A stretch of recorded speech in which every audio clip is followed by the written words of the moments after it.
Welcome back to Close Up. We're still getting to know a lot of the candidates who are seeking state and federal office in November.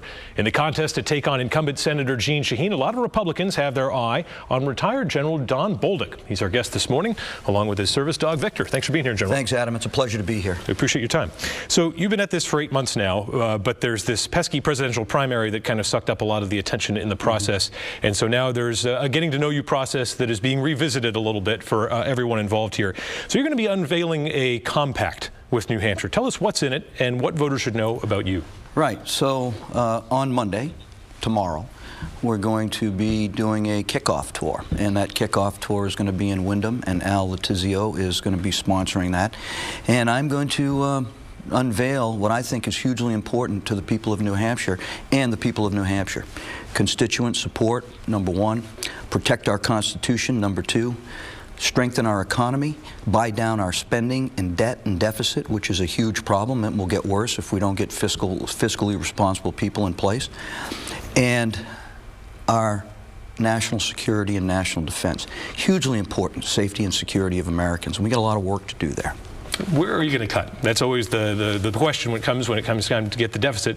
A lot of times people go to Washington, they end up increasing the deficit, not decreasing it. So where do the cuts come? So I think there's a lot of cuts that can be made in reducing our government. Our government's way too big. It controls way too much in our society. It interferes with our communities getting the job done across the board in a number of areas. So we need to lessen what the federal government is doing. And so we need to do broad and deep cuts into our government. We need to reform our government along the lines of reforming Department of Defense, Department of State. One of the things that I'd like to do is in Homeland Security. I would like to privatize TSA. TSA, have you ever been to the airport lately? 95% of what they do is unnecessary. It's a waste of time. It's a waste of money. The processes are just sucking money out of taxpayer dollars. And we can save a lot of money by privatizing it, competing it. The security will be better. It'll be more focused. We'll get people in and out of the airport much quicker, and they'll be happier. It's a frustrating process. We have to be vigilant on security, I get that, but we can privatize it. I've seen it done in a number of areas, and it works very effectively, and it saves the federal government a lot of money.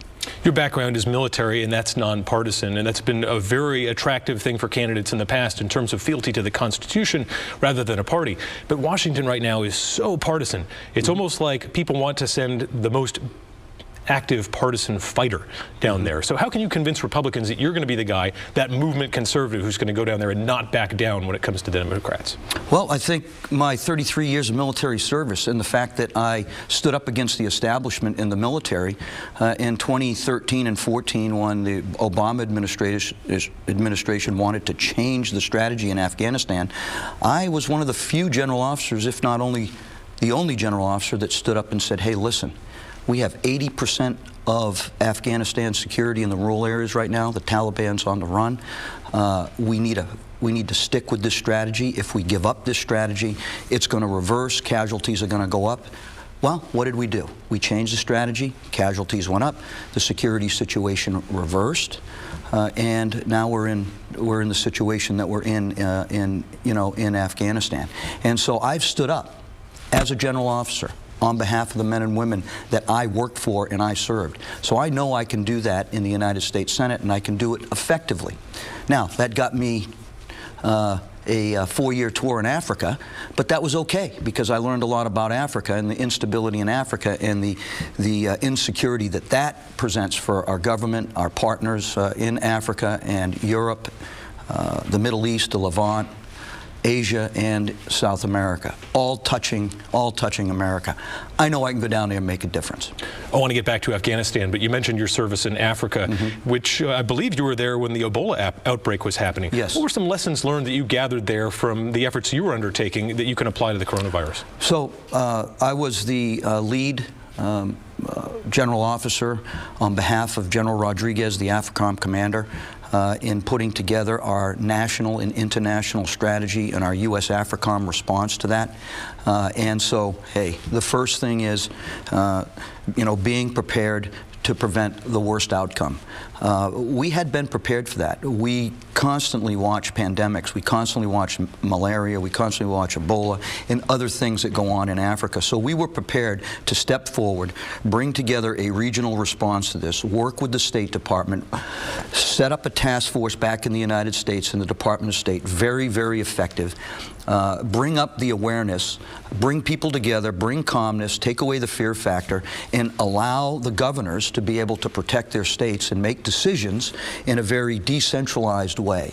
And I think all of that together, focusing on the Africans and what they understood, focusing on the regional issues, making sure that we had the kits. Hey, not everybody has all the kits that you need, so you just get more kits. I mean, that's just the answer to that question, right? You don't know what these things are going to do, but you have a reserve, and you just have to build up that reserve. So I think what the president is doing is prudent. I think what the vice president is doing is prudent. We just have patience, and leaders need to keep people calm, keep people informed, and do the next right thing. We need to work together. When you were in Africa there, you were in charge of special forces as well. I think yes. A lot of Americans aren't aware of the effort that's undertaken there to prevent terrorist attacks and stop some of these terrorist organizations before they grow. On the flip side of that, though, you've got a lot of voters saying that the United States shouldn't be out there on every continent trying to stop and being militarily involved, I guess, potentially taking lives, putting American lives at risk. But what's your take on that? Is that a necessary force, or should we be pulling back from things like that? That's a great question, and thank you for asking that question. Because, you know, I mean, most of my service in the military has been in war. Most of my service in the military has seen destruction, has seen death. It's also seen the celebration of life and all the good things that we can do. But we have a tendency in our government to push the military easy button. And these require comprehensive approaches. And Africa is a pretty good example of leading with the Department of State, leading with our African countries, having very small footprints of special operation forces there to work through, with, and by our partners, using diplomacy first, politics second, economics third, and then building a capability so that they can fight the violent extremist organizations. Because there's 14 of them there, and they are a danger to America, they're a danger to Europe.